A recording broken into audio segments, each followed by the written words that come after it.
ದೇಶಾದ್ಯಂತ ಎಸಿಗಳ ಸೆಟ್ಟಿಂಗ್ನಲ್ಲಿ ಹೊಸ ಬದಲಾವಣೆ ಆಗುತ್ತೆ. ಹೊಸ ನಿಯಮದ ಕಡೆಯಿಂದ ಆರೋಗ್ಯಕ್ಕೂ ಇದೇ ಪ್ರಯೋಜನ. ಪ್ರಸ್ತುತ 16 ಡಿಗ್ರಿಯಿಂದ 30 ಡಿಗ್ರಿ ಸೆಲ್ಸಿಯಸ್ ಮಾನದಂಡ ಇದೆ ಇಲ್ಲಿ ಎಸಿಗಳಲ್ಲಿ. ಇದನ್ನು 20 ಡಿಗ್ರಿಯಿಂದ 28 ಡಿಗ್ರಿ ಸೆಲ್ಸಿಯಸ್ಗೆ ನಿಗದಿ ಮಾಡಬೇಕು ಅಂತ ನಿರ್ಧಾರ ಮಾಡಲಾಗಿದೆ. ಎಲ್ಲರೂ ಕೂಡ ಮೊದಲೆಲ್ಲ ಜಾಸ್ತಿ ಇಟ್ಕೊಳ್ಬಹುದು, ಉಷ್ಣಾಂಶನೂ ಜಾಸ್ತಿ ಮಾಡ್ಕೋಬಹುದಾಗಿತ್ತು, ಶೀತವನ್ನು ಜಾಸ್ತಿ ಮಾಡ್ಕೊಳ್ಬಹುದಾಗಿತ್ತು. 16ರಿಂದ 30 ಡಿಗ್ರಿ ಇತ್ತಲ್ಲ, ಆ ಕಾರಣದಿಂದಾಗಿ ಇನ್ಮೇಲೆ ಹಾಗಲ್ಲ. 20ರಿಂದ 28ಕ್ಕೆ ಮಾತ್ರ ಅವಕಾಶ ಇರುತ್ತೆ. ಮನೆ, ಆಫೀಸ್, ಕಾರು ಸೇರಿ ಎಲ್ಲ ಕಡೆಗಳಲ್ಲೂ ಕೂಡ ಇದು ಅನ್ವಯವಾಗುವಂತೆ ನಿಗದಿ ಮಾಡಲಾಗ್ತಾ ಇದೆ. ಹಳೆ ಎ ಸಿ ಇದ್ದರೆ ಬೇರೆ ಕಥೆ.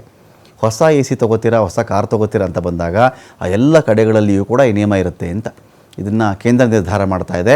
ವಿದ್ಯುತ್, ವಸತಿ, ನಗರ ವ್ಯವಹಾರಗಳ ಸಚಿವ ಖಟ್ಟರ್ ಹೇಳಿಕೆಯನ್ನು ಕೊಟ್ಟಿದ್ದಾರೆ.